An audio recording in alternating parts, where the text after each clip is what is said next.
pessoal, eu sou Lorena Lopes e estamos aqui no PodSap.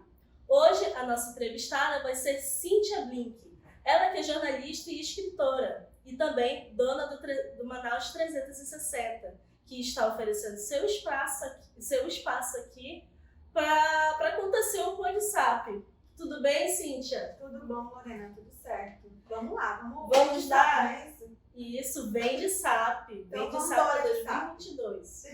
Então, Cíntia, a gente queria saber... Eu tô assustada que você falou que investigou minha vida toda. Já investigamos, a gente stalkeou. Até o fim dessa entrevista eu decido o que eu faço contigo, porque tu tá no meu espaço, né? Então, não sei se eu deixo tu sair ou não, vamos ver. Olha só, já estamos assim, já estamos... Cíntia, assim, nas nossas pesquisas, a gente viu a origem do seu nome... do Blink, né? Ai. Porque não é seu sobrenome de verdade, mas a gente quer saber um pouco mais. Como é que surgiu esse Blink? Sabe, quando as pessoas começam a falar disso, eu normalmente só que fico calada e deixo todo mundo falando. Então tem gente que fala que é de origem alemã, eu digo, Tem gente que fala várias coisas, é isso aí. Mas a verdade é que é do MSN. Sim. MSN é do teu tempo? Tu sabe que tem? Olha, sim, é do meu tempo, eu tive MSN. Eu não sou tão velha, mas assim, eu sempre tive contato com a internet, então eu estive lá presente no MSN. Não deveria, mas eu tinha. Maravilhosa, Lorena, porque eu sou tão velha. E quando eu tinha...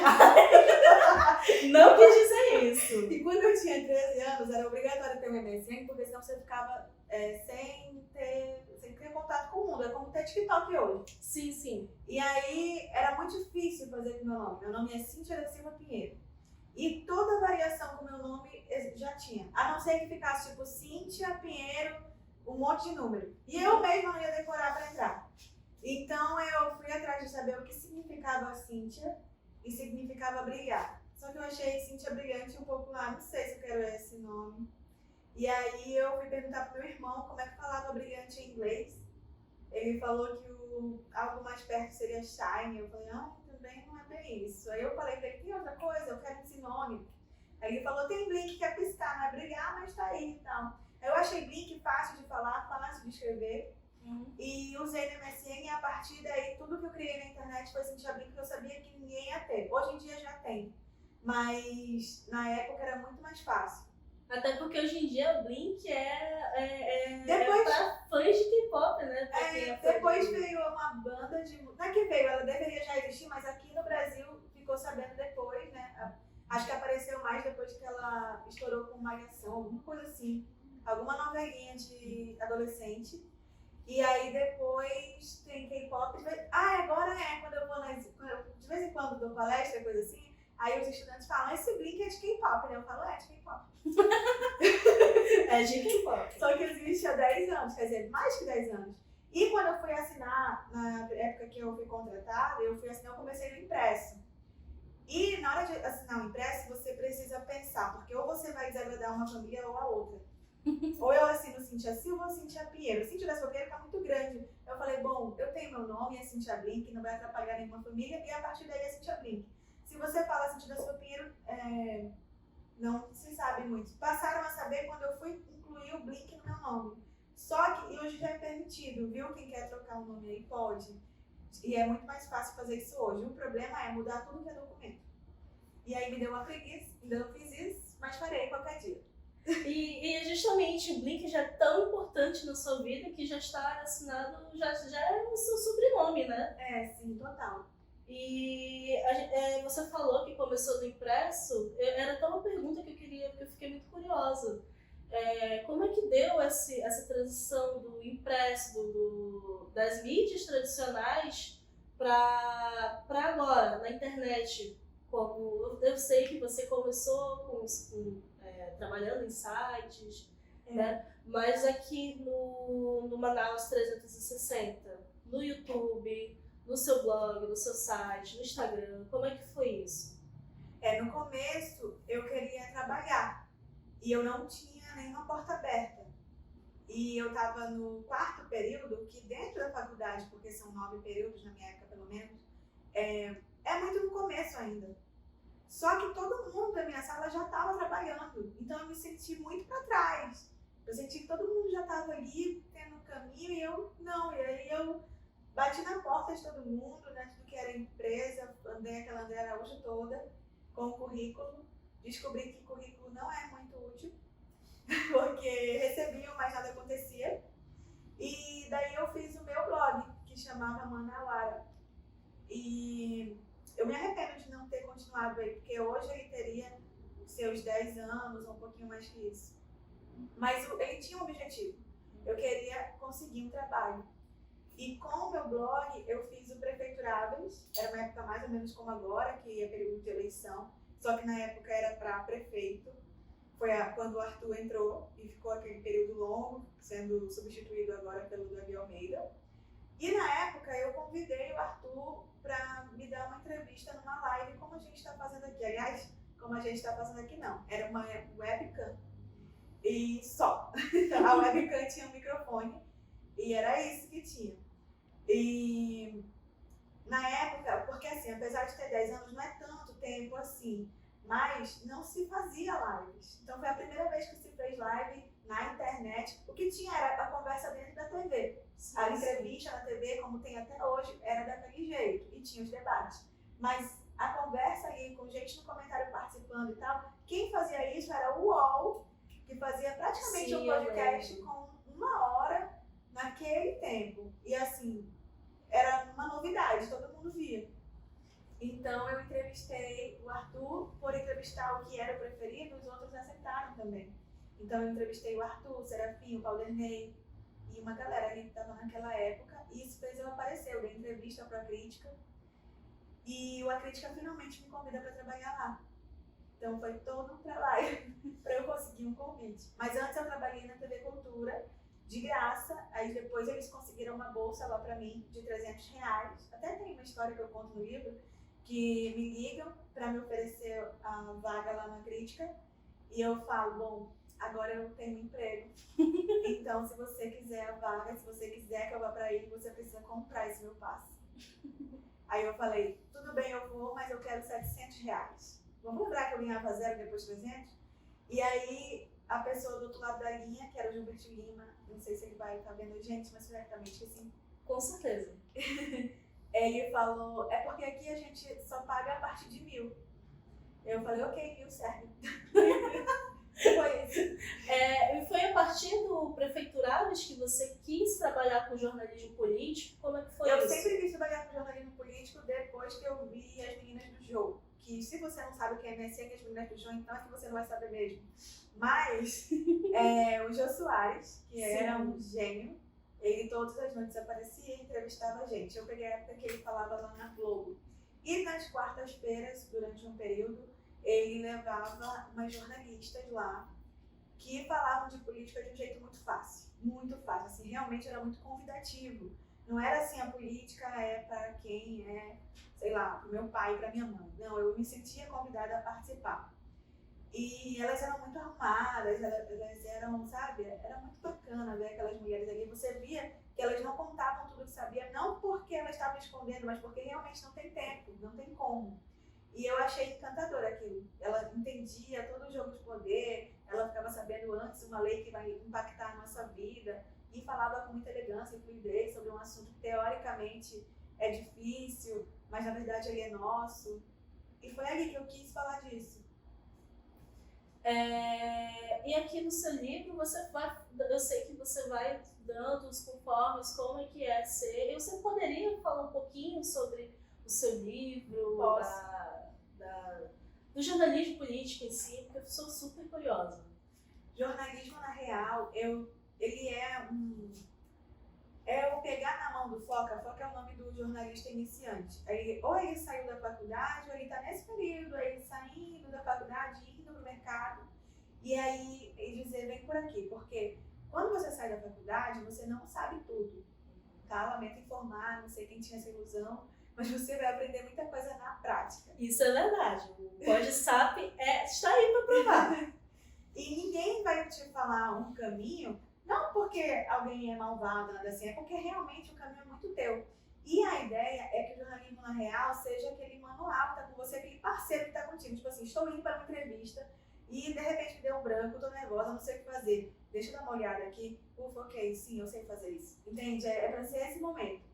E a ideia dele foi porque eu vi o Caco Barcelos aqui em Manaus, que ele veio em 2012 e ele fez uma palestra no Eulário Chaves. Já foi no Eulário? Já sim, já sim. É gigante, né? Aquele lugar tinha gente na cadeira, tinha gente no chão, tinha gente em todo canto. E tinha gente assim, gritando e tal, sabe? Parecia que ia começar um show de rock, mas não. Era o Caco Barcelos que ia dar uma palestra. Eu lembro de duas coisas daquele dia. A primeira é que ele deu um beijo na boca da tia da trufa. E a tia da trufa, um parênteses aqui, a tia da trufa, para quem não é da UFAM, nunca estudou na UFAM, ela é uma senhora que vende trufas icônicas, sempre está ali presente. Ela teve no lançamento do livro. Eu vi, maravilhosa, continue. E a segunda coisa foi que o Caco disse que ele realmente não daria aquela palestra porque não estava na agenda dele, mas ele é fruto de uma universidade pública. E por ser fruto de uma universidade pública, ele entendia que era hora de devolver o conhecimento, que ele devia isso à universidade que formou ele, que deu a ele a oportunidade de ter a profissão, que deu tudo que ele tem, né? Tanto de, falando financeiramente, mas também das experiências que ele teve e tudo mais. E por isso ele estava aí. E aí eu estava começando mesmo, acho que no primeiro ou segundo período ali, e eu tava pensando assim, cara, eu quero um dia poder dizer isso que o Caco disse, eu quero um dia poder devolver o conhecimento, porque hoje não dá, porque eu ainda tô, muito no começo da faculdade, eu vou ensinar o quê? Ler engano, viu? Hoje eu me arrependo, eu acho que a gente sempre tem o que ensinar. E eu aprendi isso indo para as universidades e conversando com estudantes, porque eu aprendo com eles toda vez que eu vou lá. Claro que quando você dá a palestra, você é cobrado a ensinar algo, né? A proposta é essa. Mas sem perceber, vocês me ensinam muito. Você aqui hoje, por exemplo, você está sendo mega ousada, você nunca fez isso e está aqui fazendo muito bem. Então, isso ensina, sabe? A gente ensina mesmo quando não quer, não é quando não quer, você não planeja exatamente isso, mas você está ensinando, você está incentivando alguém e a gente é muito observado, viu? É bom lembrar disso. Aí eu prometi para mim que eu ia fazer um livro. Daqui 10 anos eu vou fazer um livro para ajudar quem está chegando, porque eu também quero devolver o conhecimento. E isso foi em 2012, estamos em 22, e foi assim que nasceu o livro. Maravilhosa! E por falar de estudantes, a gente viu que você está fazendo um reality show para selecionar os estagiários de jornalismo. Pode me contar um pouco do seu reality? Como é que vai funcionar? Como é que está funcionando? Como é que está sendo a experiência com esses alunos, né? Foi muito legal. Esse ano eu peguei a coisa do estudante mesmo, eu peguei essa bandeira pra mim, esse negócio de aproximar deles. Gostei de vocês são legais. E aí, eu pensei em fazer um reality porque existe uma situação hoje, aliás, ela vem acontecendo, de ter uma briga contra todo mundo que pensa, né? Então, cientista, estudante, jornalista, tá tudo na mira aí de ser tratado como banal, como menor, como sem valor, praticamente. Sim. Isso. E a ideia é mostrar que não é bem assim. Que o jornalista, para ser jornalista, ele estuda pra caramba, ele precisa estagiar, ele precisa passar por uma série de processos até a matéria sair, chegar na sua mão em vídeo, em texto, seja lá no que for. E a ideia é separar jornalista de jornalista, porque realmente hoje em dia todo mundo pode abrir um portal e fazer alguma coisa que não é exatamente voltado para notícia como ela deveria ser. E até um perigo, porque qualquer pessoa pode escrever sobre qualquer coisa e com inverdades, né? Com as famosas fake news. E uma coisa que eu odeio é quando a gente é confundido com isso. Tipo, você faz um trabalho igual do fulano de tal? Não faço igual do fulano de tal. Não tem cenas fortes, não tem a foto do rosto de uma pessoa morta. Você nunca vai encontrar isso em um site de jornalismo de verdade. Não tem fake. Aliás, claro que a gente pode errar. Eu não posso dizer que não há erro, mas é o jornalista que erra, imediatamente ele mesmo quem vai dizer que errou e vai dizer o que está errado e vai resolver isso, porque a gente não tem compromisso nenhum com o erro. E muito menos dá erro porque a intenção é aquela. Então, não é. Existem portais feitos por jornalistas e existem portais que estão aí para incentivar a selvageria que existe no ser humano ou com outra intenção que não é noticiar. E para mim isso é muito sério. Sim. E ser confundida com um portal ruim é horroroso. Assim. Isso para mim, para qualquer um que trabalha de verdade. Porque dá muito trabalho fazer o que a gente faz. E a seleção, ela serve para mostrar como é que funciona esse começo do jornalista, o que ele já fez para chegar até aqui e como é que vai ser esse dia dele, como é que ele está sendo preparado. Então é sério, o negócio é sério, o estudante que está ali, ele realmente está estudando, ele tem uma faculdade, ele está nesse processo, ele está aqui para aprender. Inclusive, isso é outra bandeira, o estagiário aqui, ele vai aprender, ele não vai ser jogado como estagiário e ser tratado como repórter, para ganhar menos e fazer o trabalho de um repórter, porque também é complicado isso. E é por isso que nasceu o reality, para mostrar como é essa seleção. E depois eu espero que a gente possa acompanhar, não de um formato reality, mas semana a semana o vencedor tem uma missão para cumprir ali, né, um ensinamento para captar, e aí eu acho que isso vai ser possível ver nas redes sociais. Vai ser tudo transmitido no YouTube, no A Instagram. seleção é no YouTube, mas a gente está rodando cortes e um pouquinho assim do que vai ser já pelo Instagram, mas como o episódio é um pouquinho maior, ele foi gravado no formato pro YouTube. No canal do Manaus 360, já vão seguindo também no Instagram, Manaus 360, e também a Cíntia Blink, que está lá na internet, sempre fazendo vários comentários, eu achei maravilhoso. Obrigada. Lá tem muita coisa para estudante também, mas também eu falo um pouco de política.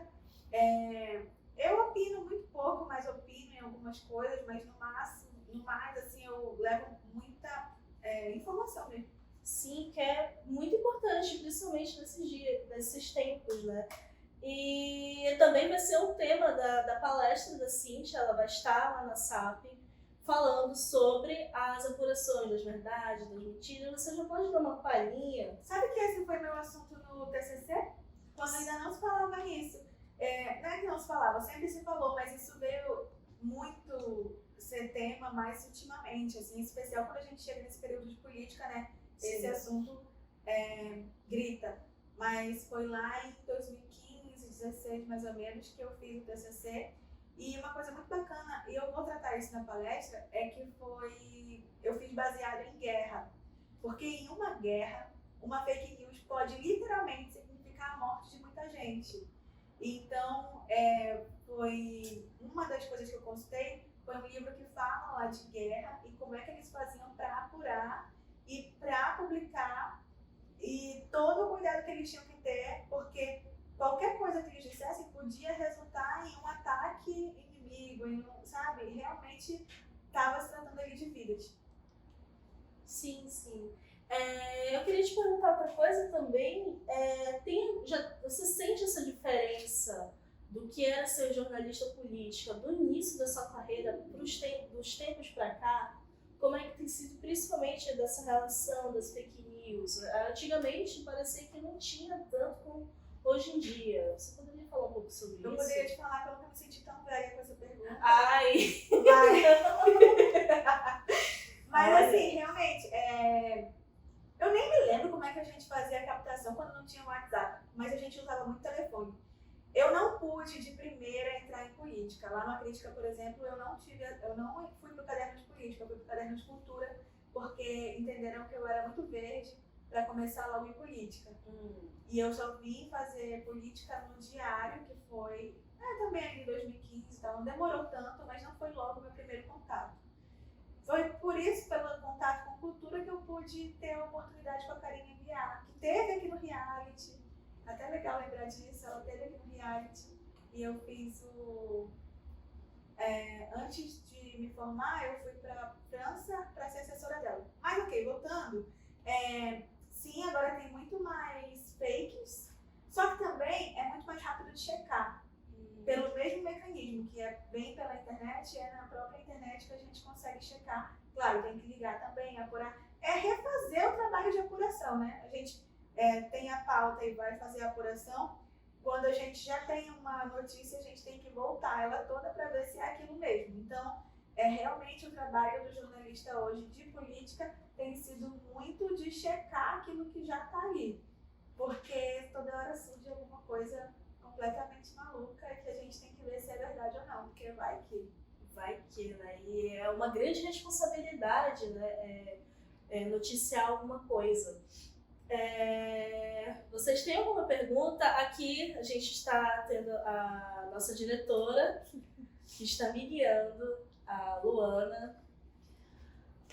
Olha, eu peguei surpresa porque eu também estava fazendo a captação, mas eu achei legal essa questão da fake news. Uma notícia errada significa literalmente a vida de muitas pessoas. Tu acha que hoje em dia o pessoal dá tanta importância para averiguação das notícias? Ou então isso é um assunto que só quem é profissional da comunicação tem o tato para estar dando importância? Lorena, você tem que refazer a pergunta dela, porque quem tá com a gente aí não pôde ouvir. Não pôde ouvir. Então você refaz a pergunta dela e eu respondo. Tá bom. Como é que é? Resumido? A questão da fake news, se ela acha que hoje em dia as pessoas, que é a pessoa que consome a informação, ela tem, assim, no geral, Cuidado, né? De checar. Ou então uma coisa que, por enquanto, tá só no universo do comunicador. Sobre as fake news, eu queria te perguntar se as pessoas estão tendo realmente um pouco mais de cuidado da verificação, se a notícia realmente é verdade, ou se isso ainda é uma coisa que só as pessoas da comunicação ainda se preocupam. Como é que você enxerga isso? Então, Lorena, essa é a pergunta da Luana. Que não é minha, só reformulei, mas enfim.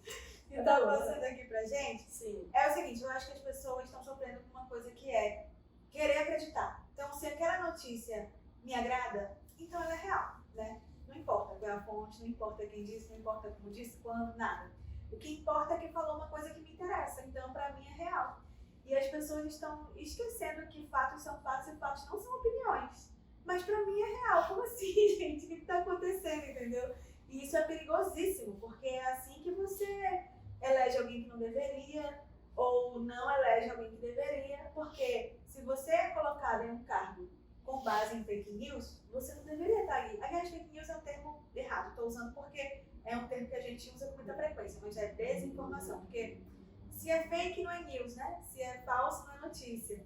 Mas o termo está aí, vocês entenderam, o correto seria desinformação, mas vamos falar fake news que nós entendemos aqui. Então já fica a lição, né? Da gente mudar o nosso dialeto e falar o que é a verdade, que é desinformação. Comentários da nossa diretora aqui, que já fica aí A dica. a dica, sempre checar as notícias. E outra pergunta, porque a gente está com tempo, pergunta para ela sobre essa questão do portal jornalista, se ela, como jornalista do Link, concorda que a segurança da internet devia começar a derrubar sites que são só feitos para disseminar fake news. Conforme a nossa diretora aqui perguntou, se você acha que portais de notícias que criam essas fake news, essas desinformações, deveriam já sofrer alguma punição. Eu acho que deveria, mas eu confesso que não sei como seria isso, como seria para identificar e punir esses portais. Porque, né, não sei como é que funciona. E a cada momento eles se proliferam mais, tem mais. Criar um site para fazer esse tipo de coisa não é tão difícil. Porque você faz um copia e cola ali, ou traz um copia e cola e acrescenta alguma coisa dentro do que é real, você bota alguma coisa que não é real. Então não é difícil fazer e não é difícil espalhar. E eu realmente não sei como combater, mas seria incrível se fosse possível. E você já sofreu algum tipo de ataque por justamente as pessoas não concordarem com alguma notícia que você publicou? Ataque assim, de comentário agressivo, né? De comentário reprovando, já aconteceu, já deixaram de seguir. Quem seguia parou de seguir por uma notícia. Uma vez eu publiquei, o portal nem lembro se era uma matéria minha, se era, não sei, eu acho que era até de agência. Faz tempo já que o Bolsonaro estava com uma suspeita de estar com câncer na garganta. E aí nos comentários veio gente dizendo aqui, assim, é errado desejar o mal para as pessoas. E não, como é que se defende disso? Assim, não tô falando mal de ninguém, eu só tô dando uma notícia que ele mesmo falou que ele tem suspeita de estar com câncer na garganta. Então é complicado. Eu costumo dizer que se tem hater, é porque já tá fazendo sucesso. Eu tenho feito muito sucesso então, Lorena. Eu tô bem feliz. Se tem, é hater fã, né? É hater fã. O bom é que engaja, né? Eles deixam um comentário. Sim. E você tem sentido essa diferença de engajamento? Como é que está? Tempo de campanha é nosso momento, né? Então, sim, tem participação, não só de hater, tem participação de muita gente legal. Tem muita gente querendo falar com a gente, que é muito bacana também. O conteúdo de Zona Franca de Manaus, que normalmente é tão distante, agora ele está mais próximo, tem mais especialistas falando em português claro, sabe? Não em juridiquês. Isso é muito bom, né? Quando as pessoas vêm, participam, veem que é importante compartilhar seus conhecimentos de uma forma mais dinâmica, menos academicista, né? Sim. E como é que tem sido isso? Puxar mais pessoal, eles estão mais participativos? Então, todo dia, meio-dia, o Manaus 360 está fazendo lives e aí a gente recebe sempre 2 pessoas, dependendo do assunto aí. E tem sido muito legal, tem sido muito rico e a gente está descobrindo cada vez novas pessoas para falar desses assuntos. Porque o objetivo do Manaus 360 é falar de política de um jeito fácil. E falar de política não é só aquela coisa partidária, né? Política é o jogo de poder. Você faz política quando você está falando com a Luana e dizendo que ela fez a pergunta, quando você tá... Você tem boy? Você namora? Pode ser minha também, tá bom. Continua. Você que faz mais a minha vida, eu não posso te perguntar isso, sinceramente. Mas quando você, sei lá, em casa, com os pais, e aí você quer fazer uma coisa e eles não querem que você faça, e você começa a negociar, e isso é fazer política. É o jogo de poder, e acontece a todo momento. Então, quando a pessoa diz assim que não gosta de política, mas você faz, amor, não importa. E você isso que é engraçado, né? Porque é uma coisa que eu tava conversando com um professor que, inclusive, vai ser um dos nossos entrevistados aqui, que política é a todo momento. Somos animais políticos, então não tem como fugir de política. E é engraçado que as pessoas, elas têm medo de falar política, elas não gostam de falar de política. Ou elas sempre tentam levar de uma maneira pra briga, que é meio desnecessário. Mas sabe, eu tenho uma esperança sobre isso. Eu acho que não se falava antes, aí agora fala, mas de um jeito todo errado, né, se xingando e tal. E eu acho que essa corda precisa esticar pra em um momento ela ficar no lugar em que ela precisa. Que é todo mundo falando de política de um jeito mais civilizado. Sem necessariamente ser o meu lado, e o seu lado, e o seu time, e o meu time, e é isso. Sem vestir essa camisa com força, mas simplesmente largar essas camisas, porque elas não são nossas, né? Torcer como se fosse um time para um político é feio de qualquer lado. Quando a pessoa começa a se tremer um pouco para falar tanto da esquerda quanto da direita, eu já começo a rir, porque eu já não vou levar a sério. Mas eu acho que isso é importante que aconteça, porque a gente não falava nada, e agora fala, só que de um jeito assim, que falta uma educação, é muito apaixonado. E aí eu acho que em algum momento a gente chega, não sei se eu vou ver isso, talvez você, né, Lorena? Porque eu tenho muito tempo, né, você tá sabendo. Ei, olha!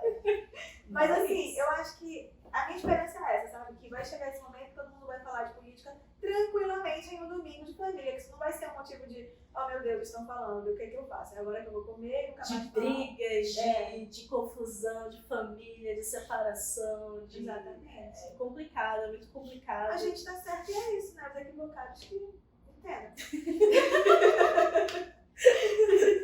Sim. Minha diretora, tem mais algum... Surge uma curiosidade. Tu achas que com o tempo o teu site será um acervo de notícias confiáveis? Tu tem essa... A diretora perguntou se com o tempo o seu site vai ser um acervo de notícias confiáveis. Não é isso que eu quis dizer. Sabe por quê? Emendando essa questão do ser político, com o tempo as pessoas vão atrás de notícias para ser suas referências. Então, o que eu tô querendo dizer... de referência como um site confiável. Porque assim, tu tá noticiando o momento, certo? Então, tu tem essa projeção de um tempo, Manaus 360 ser a referência de notícias locais do Amazonas? A diretora perguntando, ela corrigiu aqui a pergunta dela, se você acha que com o tempo a Manaus 360, não que ela já não seja, mas que ela vire uma grande referência no quesito de checagem de notícia. A gente não faz exatamente checagem, porque existe portal focado só para isso, tipo Aos Fatos, que é incrível. Tem outros vários aí, mas ele me vem logo à mente porque é o que eu busco primeiro. Mas esse trabalho ele tem sido necessário por causa de tanta fake news ou desinformação, como você prefere falar. Mas o objetivo é que o Manaus 360 pague para as pessoas mais jovens. Por isso também a gente está falando com um estagiário, e a gente queria esse estagiário na faixa de 18 a 20 anos, porque apesar de não ser uma distância muito grande para outra pessoa que eu tenho no portal hoje, né, que tem 25 anos, se você for ver em números, não é grande, mas a diferença são vidas diferentes, né? A forma de consumir, mesmo que a pessoa de 25 esteja no TikTok, ela não usa como uma pessoa de 18 ou 20. A gente tem bastante essa coisa de diferença de mercado, de geração na publicidade. O Kotler, ele fala bastante isso na indústria 0.5, dessas diferenças de geração, da galera millennial, da galera que é geração X, Z, que é a nossa geração. Tá vendo? Nem eu sei qual é a minha geração.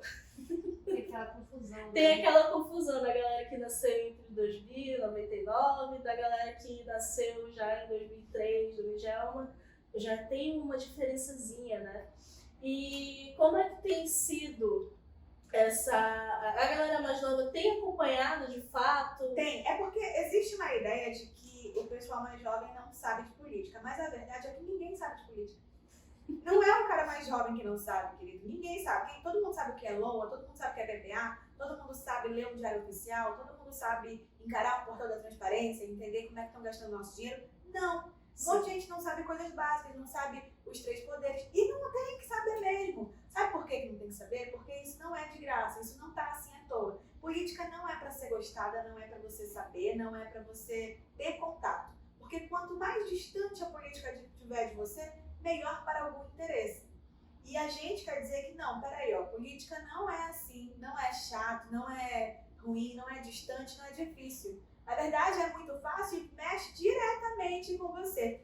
Lembra, Lorena, que ano passado a gente teve que ir pro mercado e comprar a sacola? Até hoje tem supermercado que você precisa comprar a sacola. Sim. Isso foi uma lei que aconteceu dentro da Câmara dos Vereadores aqui de Manaus. Um vereador dos 41 fez esse projeto, que foi o François, se não me engano. E ele foi passando, virou lei.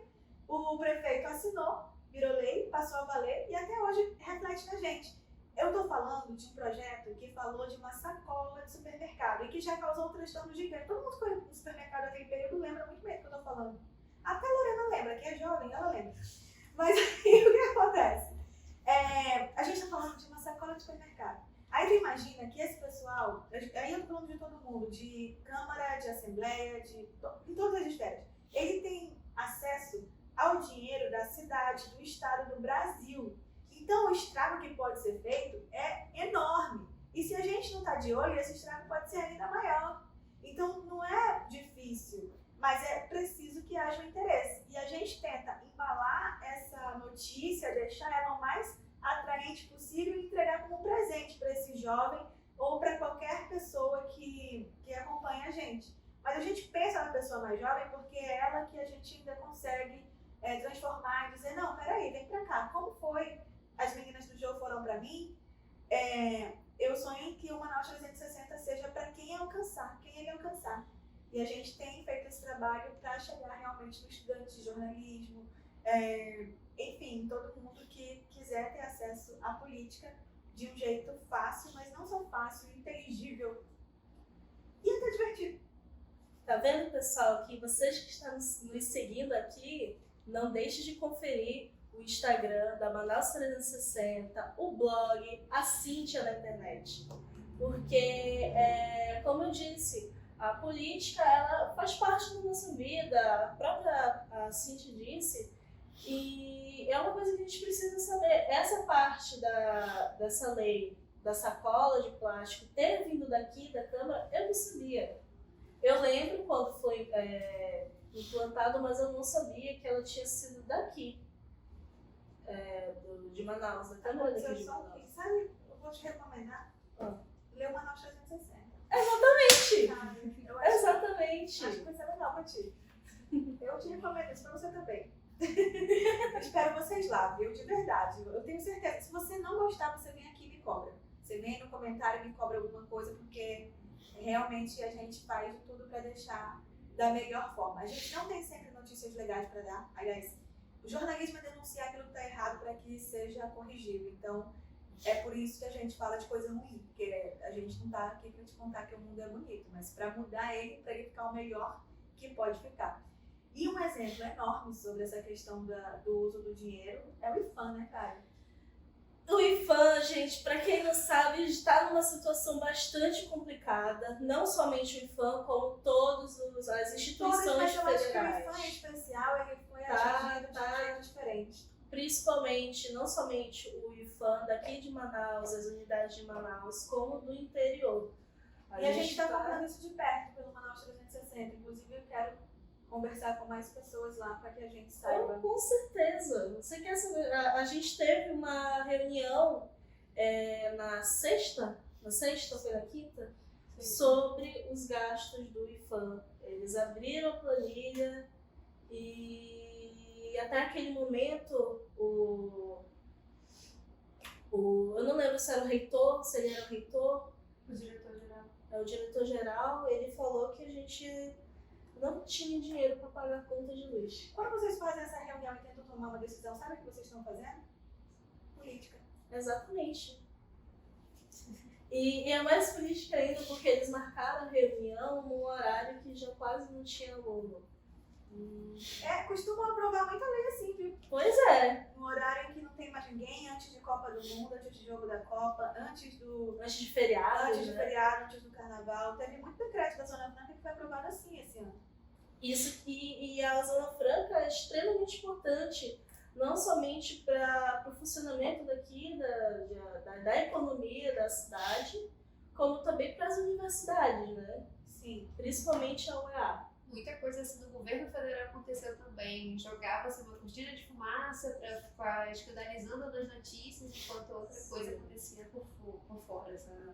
A nossa diretora aqui comentou que isso aconteceu bastante também no governo, que nós parecia com alguma notícia para escandalizar, para poder passar alguma lei, passar algum decreto que a gente não viu, assim, não acompanhou nas notícias, né? Pois é, e a gente no Manaus 360 está de olho em tudo isso, em todo esse sinal de fumaça, em tudo que acontece para que você não perca o que está acontecendo. Porque, é claro, é muito difícil você ficar atento o tempo todo, saiu a lei tal, saiu não sei o que, tomaram tal decisão, estão fazendo isso com orçamento. Mas a gente, que é jornalista aqui no Manaus 360, a gente nasceu com alguma coisa que a gente gosta de acompanhar isso, sabe? A gente faria isso até de graça, mas é importante que pague.